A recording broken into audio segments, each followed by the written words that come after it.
अस्सलाम वालेकुम dear student, welcome to my channel pathway to success. आज हमने जो है ना एक नया टॉपिक स्टार्ट करना है। लास्ट लेक्चर के अंदर हमने कोलिनर्जिक सिस्टम को ख़त्म किया था। अब हमने एडिनर्जिक सिस्टम के हवाले से हमने स्टार्ट करना है। तो इसके इम्पोर्टेंट पॉइंट यही है कि ये जो है ना बॉडी को ओवरऑल इसका मेजर रोल जो होता है ये फाइट एंड फ्लाइट मोड के अंदर जो है ना एक्टिवेट हो रहा होता है। तो बॉडी को उस कंडीशन के लिए जो है ना प्रिपेयर कर रहा होता है ताकि उस कंडीशन को हैंडल किया जा सके। उसके बाद स्ट्रेस कंडीशन के अंदर क्या होता है कि हार्ट रेट वगैरह इंक्रीज हो रही होती है और स्ट्रोक वॉल्यूम ओवरऑल इंक्रीज है, तो कार्डियक आउटपुट इंक्रीज होगा। तो जब कार्डियक आउटपुट इंक्रीज है तो इसका मतलब ये हुआ कि ब्लड प्रेशर भी जो है ना नॉर्मल से ज़्यादा हो जाता है इस कंडीशन के अंदर जब ये स्टिमुलेट हो रहा होता है। और उसके बाद क्या होता है कि ये एडिनर्जिक सिस्टम के अंदर ब्लड जो है ना शिफ्ट कर दिया है, कहाँ से स्किन गट वगैरह या किडनी वगैरह से शिफ्ट कर दिया जाए ग्लैंड से हार्ट की तरफ, स्केलेटल मसल्स की तरफ और उसके अलावा ब्रेन वगैरह या लंग्स की तरफ, क्योंकि ये वो वाले वाइटल ऑर्गन है जिन्होंने इस फाइट एंड फ्लाइट मोड जो एमरजेंसी कंडीशन प्रोड्यूस हुई है इस कंडीशन को हैंडल करना होता है, इसको मेंटेन का कंट्रोल करना होता है। तो इसलिए जो है ना ज़्यादा से ज़्यादा ब्लड की सप्लाई जो है ना उनकी तरफ, क्योंकि वो वर्किंग कर रहे होते हैं, उनको ऑक्सीजन की सप्लाई, ब्लड की सप्लाई ज़्यादा से ज़्यादा, न्यूट्रिशन की सप्लाई ज़्यादा से ज़्यादा चाहिए होती है। तो इसलिए जो है ना जब ये स्टिमुलेशन होती है तो उस दौरान हार्ट रेट तो इंक्रीज होता है, उसके साथ साथ क्या होता है कि ये जो है ना स्वेटिंग वगैरह इंक्रीज हो रही होती है और ग्लूकोज जो है ना इसकी प्रोडक्शन ज़्यादा से ज़्यादा हो रही होती है। और लिवर के अंदर क्या हो रहा है, जो ग्लाइकोजन स्टोरेज फार्म में मौजूद है उसको कन्वर्ट किया जा रहा होता है ग्लूकोज के अंदर, क्योंकि ग्लूकोज ज़्यादा से ज़्यादा बॉडी को ज़रूरत होती है, मेटाबॉलिक प्रोसेस से गुजर रहा होता है। तो ये क्या होता है कि ग्लाइकोजिनोलाइसिस का फिनोमेना हो रहा है, यानी ग्लाइकोजन वगैरह इसकी ब्रेकडाउन हो रही होती है और ज़्यादा से ज़्यादा प्रोडक्शन ग्लूकोज की हो रही होती है। तो ये जो है ना चंद एक इम्पोर्टेंट पॉइंट जो है ना हमने सिंपैथेटिक नर्वस सिस्टम के हवाले से पढ़े हैं, जो कि एडिनर्जिक रिसेप्टर के ऊपर जब इफेक्ट हो रहा होता है एडिनर्जिक सिस्टम जो है ना इस सिंपैथेटिक सिस्टम को जो है ना एक्टिवेट कर रहा होता है और ये वाले फंक्शन देखने को मिल रहे होते हैं। तो इसमें कुछ इंपॉर्टेंट जो न्यूरो ट्रांसमीटर रिलीज हो रहे होते हैं, जिस तरह नॉर एड्रीनलिन है जिसको नॉर एपिनेफ्रिन भी बोलते हैं। उसके बाद है डोपामीन है, एड्रीनलिन है, एड्रीनलिन को जो है ना एपिनेफ्रिन भी बोल रहे हैं, यानी adrenaline nor adrenaline, epinephrine nor epinephrine. तो इस तरीके से इसको याद रख सकते हैं। तो ये एडिनर्जिक सिस्टम यानी एडिनर्जिक सिस्टम को हमने इस तरीके से पढ़ना है कि जो ड्रग ये वाले न्यूरोट्रांसमीटर नेचुरली तौर पे बॉडी के अंदर प्रोड्यूस हो रहे होते हैं, लेकिन अगर इनकी वजह यानी इन न्यूरोट्रांसमीटर की किसी भी वजह से प्रोडक्शन डिस्टर्ब हो गई तो हम क्या करें, एगोनिस्ट के तौर पे जो ड्रग दे रहे होंगे उसको हम एडिनर्जिक एगोनिस्ट बोलेंगे। वो क्या कर रहे होंगे कि ये एक्टिवेट करेंगे इसी सिंपैथेटिक नर्वस सिस्टम को।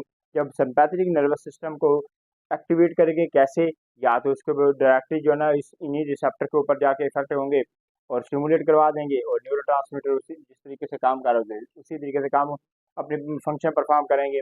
और कुछ ऐसे होंगे जो न्यूरोट्रांसमीटर की जो है ना इसकी कंसंट्रेशन को, इसकी अवेलेबिलिटी को बढ़ा देंगे, इसके लेवल अवेलेबिलिटी लेवल को इंक्रीज करेंगे। तो ये वो जो है ना इनडायरेक्टली तौर पे काम कर रहे होंगे। तो इस तरीके से जो ड्रग हम ड्रग की फॉर्म में जो दे रहे होंगे उसको हम एडिनर्जिक एगोनिस्ट बोल रहे होंगे। और उसके अलावा ये एडिनर्जी एगोनिस्ट ड्रग को हम सिंपैथोमाइमेटिक ड्रग भी बोलते हैं, क्योंकि ये सिंपैथेटिक सिस्टम को ही एक्टिवेट स्टिमुलेट करवा रही होते थे, इसी बेस पे हम इसको सिंपैथोमाइमेटिक ड्रग भी बोल रहे होते हैं। तो उसके अलावा जो है ना हम सिंपैथेटिक नर्वस सिस्टम के ऊपर इसकी जब स्टिमुलेशन होती है तो ये नॉरएपिनेफ्रिन, एड्रेनालिन या नॉरएड्रेनालिन, डोपामिन वगैरह ये वाले जो है ना न्यूरोट्रांसमीटर इन्हीं रिसेप्टर से जो है ना जब बाइंडिंग हो जाती है तो फिर रिलीज होना शुरू हो जाते हैं। जब इन्हीं एडिनर्जिक रिसेप्टर को हम एडिनो रिसेप्टर भी बोल रहे होते हैं। ये जो है ना साथ साथ मैं इंपॉर्टेंट पॉइंट भी साथ साथ बोलता जाता हूँ। कोई भी पॉइंट है जिसके अगर एक से ज़्यादा सा नाम होंगे तो उस अदर नाम से भी आपसे क्वेश्चन पूछा जा सकता है। तो ये जो है ना एग्जाम पॉइंट हुई या खास तौर पे एमसीक्यू के हवाले से इंपॉर्टेंट हो सकते हैं। तो ये भी आप लोगों ने साथ साथ याद रखना है। तो जिस तरीके से हमने पढ़ा कि एगोनिस्ट जो है ना सिस्टम को एक्टिवेट करवा रहे होंगे, न्यूरोट्रांसमीटर के रिलीज करवा रहे होंगे, तो उनको हम सिंपैथोमाइमेटिक ड्रग बोलेंगे। लेकिन अगर इन्हीं के को ही ब्लॉक, इसी की एक्टिविटी को यानी सिंपैथेटिक सिस्टम को ही ब्लॉक करने वाली ड्रग होंगी तो उसको सिंपैथोलाइटिक ड्रग बोल रहे होंगे, या दूसरा नाम क्या होगा, एडिनर्जिक ब्लॉकर भी बोल रहे होंगे, एंटागोनिस्ट भी बोल रहे होंगे। एक ही बात है इनका। तो आगे नेक्स्ट चैप्टर के अंदर वो वाले पढ़ेंगे। तो उससे पहले जो है ना हम तो एड्रीनर्जिक नर्वस सिस्टम क्या होगा? एड्रीनर्जिक नर्वस सिस्टम यही है कि ये जब ये ग्रुप ऑफ ऑर्गन और न्यूरॉन है जिसमें से एड्रेनलिन, नॉर एड्रेनलिन यानी न्यूरोट्रांसमीटर वगैरह ये रिलीज हो रहे होते हैं। तो जिनमें से ये एड्रेनर्जिक ट्रांसमीटर जो ये हमने पढ़े हैं, एड्रेनलिन, नॉर एड्रेनलिन, डोपामिन वगैरह रिलीज हो रहे होते हैं। इसी सिस्टम को ही हम एड्रेनर्जिक नर्वस सिस्टम भी बोल रहे हैं या सिंपैथेटिक नर्वस सिस्टम, इसकी एक्टिवेशन से प्रोड्यूस हो रहे भैया अपने फंक्शन परफॉर्म कर रहे होते हैं। और इस दौरान ये वाली जो ड्रग्स वगैरह हैं जाके जिस रिसेप्टर के ऊपर बाइंड हो रही होंगी उन्हीं को हम एडिनर्जिक रिसेप्टर बोल रहे होंगे। जब इनकी रिसेप्टर ये आगे हम जो एडिनर्जिक रिसेप्टर की थोड़ी सी डिटेल पढ़ेंगे तो इन्हीं के ऊपर जब इफेक्ट दे यानी इनके साथ बाइंड हो जाएंगे, कॉम्प्लेक्स जो है एक कॉम्प्लेक्स बनेगा। तो रिसेप्टर कॉम्प्लेक्स जब बनेगा तो उसके बाद उसका इफेक्ट आना शुरू हो जाएगा। तो और इफेक्ट से मुराद ये होगा कि इसमें से न्यूरोट्रांसमीटर की रिलीज स्टार्ट होगी। तो एड्रेनर्जिक रिसेप्टर में से हम दो टाइप के रिसेप्टर में मेजरली इसके अंदर पढ़ रहे होंगे। अल्फा रिसेप्टर होगा और बीटा रिसेप्टर होंगे। अल्फा रिसेप्टर के अंदर फर्स्ट सब डिवीजन है, अल्फा 1 है और अल्फा 2 है। और अल्फा 1 और अल्फा 2 को सब टाइप के अंदर अगर देखा जाए तो अल्फा 1 ए है, अल्फा 1 बी है, अल्फा 1 सी और अल्फा 1 डी।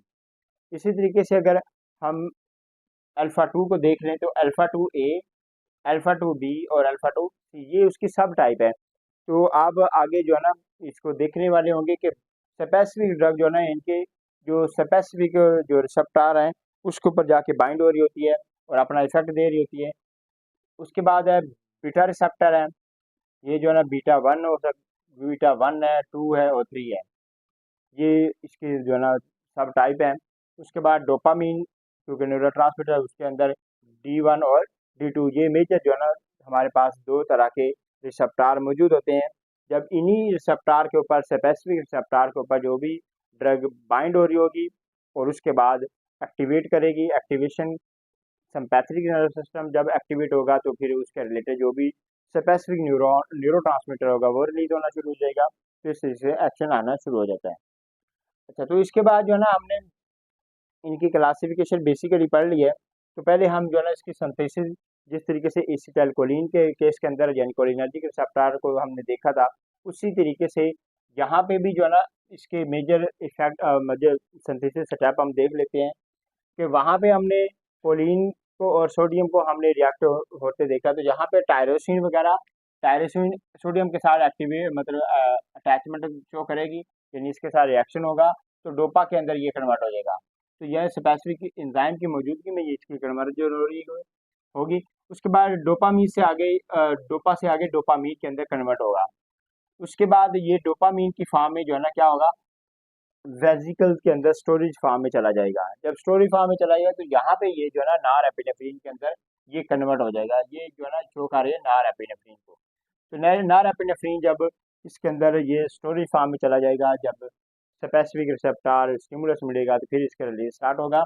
तो क्या होगा कि जो कैल्शियम चैनल है ये इन्फ्लक्स स्टार्ट होगा यानी इसकी कंसंट्रेशन बाहर से के अंदर की तरफ मूव करना शुरू हो जाएगी। तो ये क्या होगा, कंसंट्रेशन इंक्रीज हो जाएगी। तो आपने पहले भी देखा है कि ये जो कैल्शियम चैनल है पोटेंशियल डिपेंडेंट होता है। तो क्या करता है कि ये जो है ना जो स्टोरेज फार्म में रिलीज होगा उसको जो है ना रीस्टार्ट करवा देगा यानी नॉरएपिनेफ्रिन जो स्टोरेज फार्म में मौजूद है वेजिकल के फार्म में, तो फिर ये रिलीज होना शुरू किया। जहाँ पे प्री से पोस्ट साइनेप्टिक क्लेफ्ट ये जो साइनेप्टिक क्लेफ्ट मौजूद है जहाँ पे मौजूद होना जो कुछ इसमें से उसी तरीके से जब हम एसिटाइलकोलिन का केस पढ़ रहे थे उस वक्त कुछ पोर्शन इसका अब्जॉर्प्शन की तरफ चला जाता था, कुछ बाइंड हो रहा था। तो ये जहाँ पे ये रिसेप्टर मौजूद है यहाँ पे जितनी भी बाइंड होगी तो उसका एक्शन आ रहा होगा, एक्शन आएगा। और बाकी जो यहाँ पे मौजूद है यहाँ पे एक एंजाइम मौजूद है जिसको हम कोम्ट बोलते हैं यानी कैटिकोल ओ मिथाइल ट्रांसफरेज एंजाइम है जो कि इसको इसकी मेटाबोलाइट यानी मेटाबॉलिज्म करेगा और इसको कन्वर्ट कर देगा इनएक्टिव मेटाबोलाइट के अंदर और फिर ये यूरिन के अंदर से जो है ना ये रिलीज आउट हो जाएगा। इस तरीके से ये इसका लेवल कम हो जाएगा न्यूरोट्रांसमीटर का, तो फिर भी जो है ना इसका एक्शन आना कम हो जाएगा। और इसी तरीके से यहाँ पे इस सतह पे भी एक जो है ना रिसेप्टर मौजूद है, एंजाइम मौजूद है जिसको हम माओ रिसेप्टर भी मोनो अमीन मोनोअमीन ऑक्सीडेज एंजाइम है, मोनोअमाइन ऑक्सीडेज एंजाइम है, जो कि इसको इनएक्टिव मेटाबोलाइट के अंदर कन्वर्ट करता है और दोबारा ये जो है ना यूरिन के अंदर से भी, यहाँ से भी जो है ना रिलीज हो जाता है, वहाँ पे आगे वाले स्टेप सिंथेसिस स्टेप ब्लॉक हो जाते हैं। तो इस तरीके से भी इस न्यूरोट्रांसमीटर के रिलीज या ओवरऑल लेवल को, यानी लेवल डिस्टर्ब हो जाता है। तो जब ये डिस्टर्ब हो जाएगा तो इसका मतलब ये हुआ कि एडिनर्जिक रिसेप्टर का जो एडिनर्जिक रिसेप्टर का जो एक्शन आना था वो ज़ाहिर है, जब कंसंट्रेशन कम हो जाएगी तो उसका जो है ना एक्शन आना कम हो जाएगा। तो इस तरीके से क्या करेंगे हम, उसकी फॉर्म में एगोनिस्ट के तौर पे, जो एडिनर्जिक एगोनिस्ट के तौर पे ड्रग इस्तेमाल हो रही है, फिर उनकी जगह ताकि उसकी अवेलेबिलिटी हुई, कुछ ड्रग होंगी जो डायरेक्टली जाके बाइंड हो रही होंगी और अपना इफेक्ट शो करेंगी, और कुछ होंगी इनडायरेक्टली तौर पे, यानी इनकी न्यूरो की रिलीज को, इनकी कंसंट्रेशन लेवल को इंक्रीज करवा रहे होंगे, तो इस तरीके से ये इफेक्ट दे रहे होंगे। अच्छा, तो यहाँ पे जो है ना हमने एडिनर रिसेप्टर, एडिनर्जिक रिसेप्टर पढ़े हैं, इसके सब टाइप पढ़ ली, लेकिन यहाँ पे जो है ना सबसे इम्पोर्टेंट पॉइंट जो है वो ये आप लोगों ने नोट कर लेना है कि हर रिसेप्टर की जो है ना आपको लोकेशन के हवाले से पता होना चाहिए, कि कोई भी रिसेप्टर जो लोकेशन वाइज आपको पता होगा तो आप उसी हिसाब से उसी रिसेप्टर को उसके रिलेटेड लोकेशन के अगेंस्ट जो है ना हम इस्तेमाल करते हुए उसका इफेक्ट ले रहे होंगे। तो सबसे पहले जो है ना हम अगर इफेक्ट अगर हम रिसेप्टर को देखें, alpha alpha one receptor, alpha और बीटा दो, अल्फा वन और अल्फा टू देखा है। तो जो अल्फा वन रिसेप्टर मौजूद हैं ये ज़्यादातर ब्लड वेसल्स के अंदर मौजूद होते हैं, ब्लड वेसल्स के अंदर हैं, और उसके अलावा मसल और स्किन के अंदर, सेल म्यूकस मेम्ब्रेन के अंदर, और उसके बाद स्वेट ग्लैंड है, रेडियल मसल ऑफ आयरिस वगैरह, ये आइज के अंदर भी पाया जाता है। तो ये जो है ना अल्फा वन की लोकेशन है। अल्फा टू की अगर देखें तो ये प्री जंक्शन मोड के अंदर वहाँ पे मौजूद होते हैं, प्री जंक्शन मोड, यहाँ पे ये जो है ना प्री साइड है, प्री साइनेप्ट है, तो इसी तरीके से ये प्री जंक्शन के ऊपर जो है ना मौजूद होते हैं अल्फा टू। और इसके अलावा अगर इसको फर्दर हम देखें, यानी बीटा की अगर बात कर लें, तो वो ज़्यादा मेनली जो है ना उसकी लोकेशन जो होती है हार्ट के अंदर मौजूद होती है। जब हार्ट के अंदर इसकी लोकेशन होगी बीटा वन की, ये बीटा वन की लोकेशन हार्ट के अंदर है। और अगर बीटा टू की लोकेशन देखें तो ये सबसे ज़्यादा इंपॉर्टेंट है, हार्ट के अलावा के बाद जो है ना ये है ब्रोंक्यूल्स के अंदर है, ब्रोंकाई, ब्रोंकाई या ब्रोंक्यूल्स है, यूट्रस, यूट्रस के अंदर है, ब्लड वेसल्स के अंदर ये भी मौजूद होती है। ठीक है, उसके बाद लिवर के अंदर है, यूरिनरी ट्रैक के अंदर है, आई के अंदर जो है ना इसकी लोकेशन है बीटा टू की। बीटा थ्री एडिपोज टिश्यू के अंदर एक ही इसकी लोकेशन है।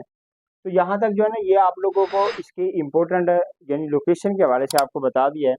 तो आगे नेक्स्ट स्लाइड के अंदर हम इसका इम्पोर्टेंट पॉइंट देखते हैं कि हर एक जो है ना हर रिसेप्टर की लोकेशन जब आपको पता होगा तो उसी हिसाब से आप उस रिस्पेक्टिव लोकेशन के हवाले से उसको देखते हुए, यानी उस स्पेसिफिक आर्गन के ऊपर जहाँ पे कोई भी रिसेप्टर मौजूद है तो वहाँ पे उसकी लोकेशन की हिसाब से ही हम जो है ना ये ड्रग वगैरह इस्तेमाल करवा रहे होंगे। तो आगे हम जब इसकी क्लासिफिकेशन को देख रहे होंगे तो उस वक्त मजीद आपको क्लियर हो जाएगा। कुछ ड्रग्स ऐसी होंगी जो स्पेसिफिक जाके अल्फा वन रिसेप्टर को सिलेक्टिवली जाके ब्लॉक कर रही होंगी। तो इस तरीके से उससे पहले जो है ना आप लोगों को चंद पॉइंट, इंपॉर्टेंट पॉइंट है जब आप लोगों ने ये पढ़ना है कि अल्फा वन के ऊपर जाके बाइंड हो रहा है, तो आपको क्या पता हो, मतलब जब उसके ऊपर इफेक्ट कर रही होगी तो फिर क्या इफेक्ट आ रहा होगा, तो वो आपको मैं पहले बताना चाहता हूँ। अल्फा वन, तो जब ये एक्टिवेट होगा या इसकी जो है ना क्या इनहिबिशन होगी, यानी इसको ब्लॉक किया जाएगा, तो फिर क्या इफेक्ट आने वाला है। तो सबसे पहले तो आपको ये पता होना इसकी लोकेशन है, लोकेशन के हवाले से आपको पता हो जाए कि ये ब्लड वेसल्स के अंदर है और उसके अलावा स्मूथ मसल के अंदर, स्मूथ मसल के अंदर है। ये दो इसकी स्पेसिफिक लोकेशंस हैं। अच्छा, तो सबसे पहला पॉइंट क्या होगा कि ये जो है ना जो फोर्स ऑफ कंट्रक्शन है, खास तौर पे कहाँ पे force of construction, heart muscle, smooth muscle वहाँ पे पहुँच जाते हैं। तो फिर क्या है, तो उसकी फोर्स ऑफ कंट्रक्शन को जो है ना इंक्रीज करवा रहे होंगे, increase the force of heart construction. ठीक है, तो ये सबसे पहला इफेक्ट ये आ रहा होगा। दूसरा पॉइंट क्या है, इंपॉर्टेंट पॉइंट, ये आप लोग नोट कर सकते हैं, वहाँ पे मौजूद है, वैसे उधर भी देख सकते हैं। और दूसरा वैजो कंस्ट्रिक्शन भी कहा करवा गया, वैजो कंस्ट्रिक्शन,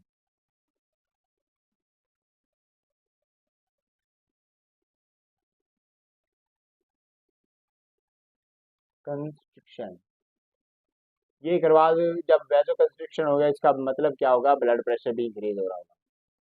ठीक है। और उसके बाद आई के मसल के ऊपर क्या हो, ये डायलेट द प्यूपल कर रहे होंगे, डायलेट प्यूपल साइज। उसके बाद क्या होगा, उसके बाद ये जो है ना गैस्ट्रिक सिक्रेशन वगैरह डिक्रीज कर रही होगी, गैस्ट्रिक सिक्रेशन जीआईटी के अंदर जो सिक्रेशन मौजूद होगी इसकी सिक्रेशन वगैरह ये ओवरऑल डिक्रीज, यानी एचसीएल प्रोडक्शन जो भी हमको सिक्रेशन वहाँ पे मौजूद है वो कम होना शुरू हो जाएगी। और लास्ट में पॉइंट है, पांचवा पॉइंट इसका है कि ये जो है ना जो ब्लेडर के अंदर, ब्लेडर के अंदर या प्रोस्टेट एंड प्रोस्टेट ग्लैंड, उसके अंदर जो मसल्स मौजूद होंगे उनके अंदर क्या होगा कि ये कंट्रक्शन जो है ना प्रोड्यूस कर रही होगी, कंट्रक्शन। यानी ये अल्फा वन के हमने देखी है कि ये इफेक्ट देख रहे हैं को मेरे, जब भी हम बात करेंगे कि अल्फा वन के ऊपर जाके बाइंड हो इसका इफेक्ट क्या आ रहा होगा, ये जो है ना बेसिक मेन मेन पॉइंट आप लोगों ने याद साथ साथ रखने हैं। उसके बाद अल्फा टू की अगर बात कर लें तो अल्फा टू सबसे पहले तो आपको लोकेशन का पता होना चाहिए। तो ये जो है ना ज़्यादातर सिंपैथेटिक सिस्टम के सिंपैथेटिक सिंपैथेटिक नर्व एंडिंग या प्री जंक्शन आपको बोला था, नर्व एंडिंग के ऊपर ये मौजूद होते हैं। तो अब इसका इफेक्ट क्या हो रहा होगा, सबसे पहला पॉइंट तो ये लिखेंगे आप कि ये जो है ना नॉरएपिनेफ्रिन जो न्यूरोट्रांसमीटर है उसको इनहिबिट कर रहे होंगे, उसकी रिलीज को कम कर रहे होंगे, नॉरएपिनेफ्रिन की रिलीज कम कर रहे होंगे, एक बात। दूसरा पॉइंट इसका इम्पोर्टेंट है कि ये जो है ना ब्लड वेसल वगैरह को डायलेट करवा रही है। पहले केस के अंदर आपने क्या देखा है, वो कंट्रैक्ट कर रही थी, डायलेट द ब्लड वेसल। जब ब्लड वेसल डायलेट होंगे उसका मतलब क्या हुआ कि ब्लड प्रेशर डिक्रीज हो रहा होगा। तीसरा पॉइंट यहाँ पे लिखेंगे आप, ब्लड प्रेशर ये डिक्रीज कर रहे होंगे क्योंकि यहाँ पे डायलेशन आपने देखा है कि डायलेट कर रहा है। और उसके अलावा चौथा पॉइंट इम्पोर्टेंट है कि ये जीआईटी की इंक्रीज करेंगे, क्या जीआईटी मोटिलिटी डिक्रीज, बल्कि ये जो है ना डिक्रीज करवा रहे होंगे जीआई मोटिलिटी। कंट्रक्शन की बात नहीं हुई बल्कि वो वेव्स वाली जो मूवमेंट होती है उसको देख रहे हैं हम, मोटिलिटी को जो है ना क्या है कम कर रहे होंगे। तो ये जो है ना आप लोगों को मैंने बता दिया कि ये जो है ना अल्फा वन और अल्फा टू के ऊपर जब कोई भी ड्रग जाके बाइंड हो रही होगी तो ये वाले इफेक्ट देखने को मिल रहे होंगे। इसी तरीके से अगर हम बीटा वन बीटा टू की अगर लोकेशन भी साथ साथ देख रहे हैं तो उसके फंक्शन को देखते हैं कि अगर इसकी स्टिमुलेशन हो जाती है, इसके ऊपर जाके कोई भी ड्रग बाइंड होती है तो फिर क्या इफेक्ट देखने को मिल रहा होता है, तो हम वो देखते हैं। तो सबसे पहले है बीटा वन, बीटा वन सबसे पहले तो आपको लोकेशन मैंने बताई है हार्ट के अंदर, खास तौर पे हार्ट के अंदर है। बेसिकली यहाँ पे हमें इफेक्ट इसका ज़्यादातर देखने को मिल रहा होता है हमें। तो सबसे पहला पॉइंट है कि ये हार्ट रेट को इंक्रीज कर रही होगी, हार्ट रेट को इंक्रीज कर रही होगी। जब हार्ट रेट इंक्रीज हो रहा था साथ साथ फोर्स ऑफ कंट्रक्शन भी इंक्रीज हो रहा है, फोर्स ऑफ कंट्रक्शन ये भी साथ साथ जो है ना इंक्रीज हो रहा है। जब हार्ट रेट वगैरह ये सारा कुछ इंक्रीज हो रहा है इसका मतलब है ब्लड प्रेशर भी इंक्रीज होगा। तो दूसरा पॉइंट आप ये भी लिख सकते हैं कि ब्लड प्रेशर जो है ना इंक्रीज करेगा। तीसरा पॉइंट है यहाँ पे क्या है कि ये जो है ना रेनन की किडनी के ऊपर रेनन की जो है ना रिलीज इंक्रीज कर रहा है, रिलीज ऑफ रेनन, रेनन की जो है ना ये जो है ना रिलीज को इंक्रीज करवाएगा। तो ये बीटा वन के इंपॉर्टेंट फंक्शन है। और अगर बीटा टू की अगर बात कर लें, बीटा टू के आपको सबसे पहले तो इसकी लोकेशन का पता, स्मूथ मसल क्या है, smooth muscle of lungs, lungs के अंदर होता है। उसके बाद ब्रोंकियाई ब्रोंकाई यूट्राइन मसल्स है, ब्रोंक्यूल्स के अंदर भी है यूट्राइन मसल। आई के अंदर है, तो इसकी ज़्यादा लोकेशन हम देख रहे होते हैं। अच्छा, तो सबसे पहला पॉइंट तो ये है कि ये क्या कर रहा होता है कि ये dilate the bronchiole, dilate bronchial muscle, इसको जो है ना ब्रोंकियल मसल को क्या कर रहे होंगे, डायलेट करवा रहे होंगे। यानी इसका मतलब ये हुआ कि ये अस्थमा के पेशेंट की ये साइन सिम्टम को कम कर रहा होगा, क्योंकि रिलीफ मिल रहा होगा। दूसरा पॉइंट क्या होगा कि ये जो है ना जीआईटी और यूट्राइन मसल को रिलैक्स कर रहा होगा, increase the relaxation of GIT and uterine muscle, ये इन दोनों के जो है ना मसल वगैरह को रिलैक्सेशन प्रोवाइड करो। और तीसरा पॉइंट जो है, ये जो है ना ओवरऑल ब्लड के अंदर शुगर का लेवल जो है ना, ब्लड के अंदर शुगर लेवल इंक्रीज करो। कैसे? ग्लूकोज ग्लाइकोजिनोलाइसिस के जरिए, यानी ग्लाइकोजन की जो है ना ब्रेकडाउन मसलसल हो रही होगी, लीवर के अंदर जो मौजूद होता है उसकी मसलसल ब्रेकडाउन हो रही है और वो कन्वर्ट ग्लूकोज के अंदर होगा, तो ये मसलसल उसकी कंसनट्रेशन इंक्रीज हो रही होगी। तो ये यहाँ तक जो है ना बेसिकली जो है ना हमारे पास इसके इंपॉर्टेंट पॉइंट है। तो आगे जो है ना नेक्स्ट स्लाइड के अंदर हम, यानी नेक्स्ट लेक्चर के अंदर आपको इसकी क्लासिफिकेशन और फिर उसके बाद मेजर मेजर क्लासेस को देख रहे होंगे। तो आज का हम लेक्चर बेसिक जो है ना इसकी सिस्टम के हवाले से था। तो इंशाल्लाह नेक्स्ट जो है ना हम इसकी क्लासिफिकेशन और अदर पॉइंट को देख रहे होंगे। तो यहाँ तक कि अगर कोई क्वेश्चन है तो आप लोग ज़रूर पूछेंगे। तो उसके अलावा जो है ना अपने दोस्तों को या खुद भी जो है ना उसमें हमें कमेंट किया करें, हमें बताया करें कि हमारी एफर्ट आपको कितना फ़ायदा दे रही है, क्या इसके अंदर इम्प्रूवमेंट आनी चाहिए। तो ये आप लोग ज़रूर मेंशन किया करें, ताकि हम जो है ना उसके अंदर मज़ीद इम्प्रूव, आप लोगों के इम्प्रूवमेंट के, आप लोगों के कमेंट की वजह से ही हम जो है ना इसको देख पा रहे होंगे कि क्या इसके अंदर इम्प्रूवमेंट आने वाली है। ठीक है, अल्लाह हाफ़िज़।